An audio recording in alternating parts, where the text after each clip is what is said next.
Doctor Yunus পদত্যাগের বিষয়ে ভাবছেন বলে জানিয়েছেন নাহিদ ইসলাম।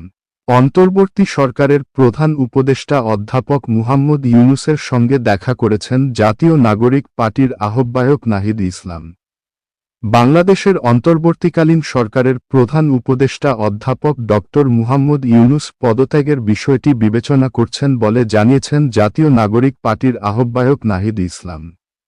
বৃহস্পতিবার 22 মে সন্ধ্যায় প্রধান উপদেষ্টার বাসভবন রাষ্ট্রীয় অতিথি ভবন যমুনায় গিয়ে প্রধান উপদেষ্টার সঙ্গে সাক্ষাৎ শেষে তিনি এসব কথা জানান বলে এক প্রতিবেদনে দাবি করেছে ব্রিটিশ সংবাদমাধ্যম বিবিসি বাংলা। অন্তর্বর্তীকালীন সরকারের প্রধান উপদেষ্টা অধ্যাপক মুহাম্মদ ইউনূস পদত্যাগ করতে পারেন এমন খবর পেয়ে তার সঙ্গে দেখা করেছেন জাতীয় নাগরিক পার্টির আহ্বায়ক নাহিদ ইসলাম। প্রধান উপদেষ্টা দেশের চলমান পরিস্থিতিতে কাজ করতে পারবেন না এমন শঙ্কা প্রকাশ করেছেন বলে জানিয়ে নাহিদ ইসলাম বলেন, দেশের চলমান পরিস্থিতি, স্যারের তো পদত্যাগের একটা খবর আমরা আজকে সকাল থেকে শুনছি। তো এই বিষয় নিয়ে আলোচনা করতে স্যারের সাথে দেখা করতে গেছিলাম।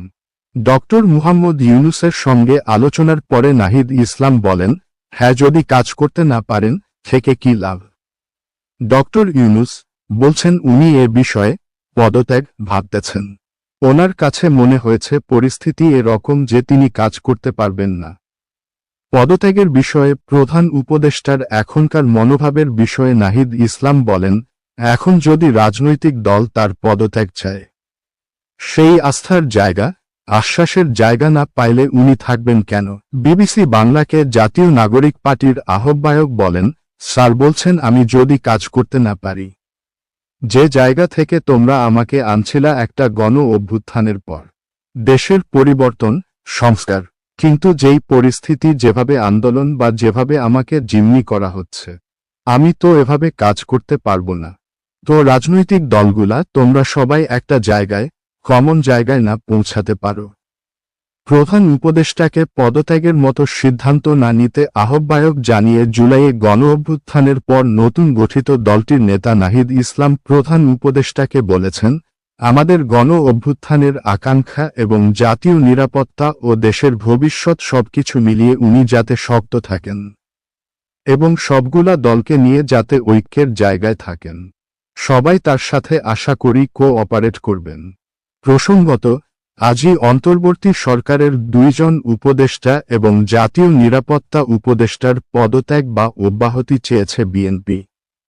ঢাকা দক্ষিণ সিটি কর্পোরেশনের মেয়র হিসেবে বিএনপি নেতা ইশরাক হোসেনকে শপথ পড়ানোর চলমান আন্দোলন থেকে 2 উপদেষ্টা মাহফুজ আলম ও আসিফ মাহমুদের পদত্যাগ দাবি করা হয়েছে। পরে এক সংবাদ সম্মেলন থেকে বিএনপি এই 2 উপদেষ্টাসহ জাতীয় নিরাপত্তা উপদেষ্টা খলিলুর রহমানেরও অব্যাহতি দাবি করেছে।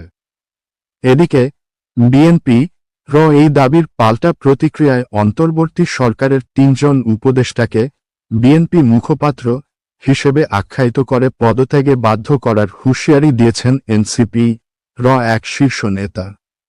তবে তা সংস্কার সুপারিশ বাস্তবায়ন না হলে এই 3 উপদেষ্টা হলেন আইন উপদেষ্টা অধ্যাপক আসিফ নজরুল, অর্থ উপদেষ্টা সালেহুদ্দিন আহমেদ এবং পরিকল্পনা উপদেষ্টা ডক্টর ওয়াহিদ উদ্দিন মাহমুদ। তবে এরই মধ্যে বৃহস্পতিবার তথ্য উপদেষ্টা মাহফুজ আলম এক ফেসবুক স্ট্যাটাসে পূর্বের যে কোনো বিভাজনমূলক বক্তব্য ও শব্দচয়নের কারণে দুঃখ প্রকাশ করেছেন। Fahim Rahman, minute TV.